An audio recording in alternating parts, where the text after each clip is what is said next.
Kas maka-blooming glass skin, lambot gamitin. At tara't umpisahan natin, naglabas na rin po ako dito ng malinis na paglalagyan pagkatapos naglagay rin po ako dito ng bigas. At pagkalagay-lagay ko nga ng bigas, hinugasan ko nga po ito ng isang hugasan lamang po. Ito nga sa ating bigas, napakaganda niyan at mayaman din yan sa antioxidant. Isang hugasan nga lang po ang ginawa ko dito pagkatapos po ni-ready ko na rin yung aking paglalagyan, yung pinakalulutuan po natin. Pakukuluan nga po natin ito saglit, yung itsura niyang malaam din talaga ang datingan nito. Dito sa ating bigas, napakaganda rin talaga gamit-gamitin, lalo na rin talaga para sa atin. Dahil kahit ako mismo sa na-experience ko gamit-gamitin din to araw-araw, napakaganda rin talaga ng resulta. At heto nga po ay sinishare ko din po sa inyo. Pagkatapos ko nga po itong pakuluan at heto na nga po yung itsura niya. At isasala ko nga po ito dahil kukunin ko lang yung malatubig na katas lamang ng ating bigas. Itsura niyang malapot-lapot din talaga, napakaganda rin po ng dala nito. Katapos ko nga po itong salasalain, kumuha naman po ako ng malinis ulit na paglalagyan. Naglagay po ako dito ng coconut oil, almond oil ay pwedeng-pwede po. Dito nga po sa aking ginamit ay coconut oil po at kumuha rin po ako ng vitamin E. At nilagay ko na rin po dito.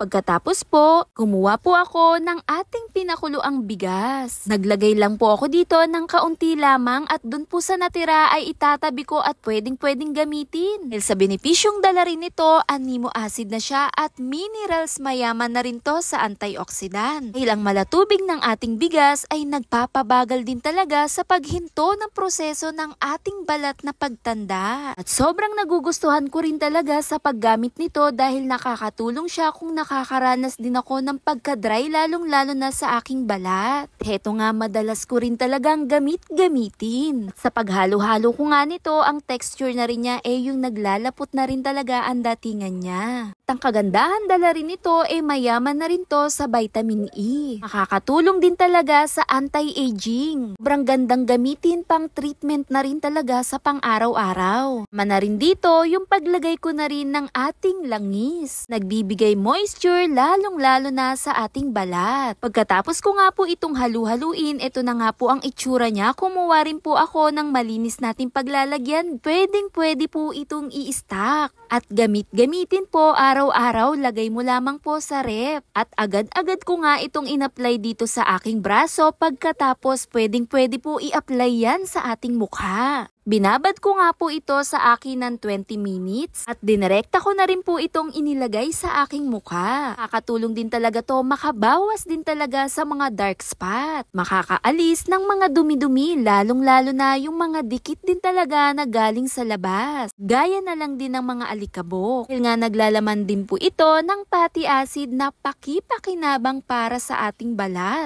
Pagkababad-babad ko po ng 20 minutes, binanlawan ko po ito ng banayad, hindi na po ako gumamit ng sabon pa na sobrang lambot din talaga ng resulta niya. Madalas-dalas ko nga po itong gamitin, maganda po gamitin to sa umaga at bago po matulog din po sa gabi. Makas din talaga makakintab, lalo na sa ating mukha. Lang, color for more, bye!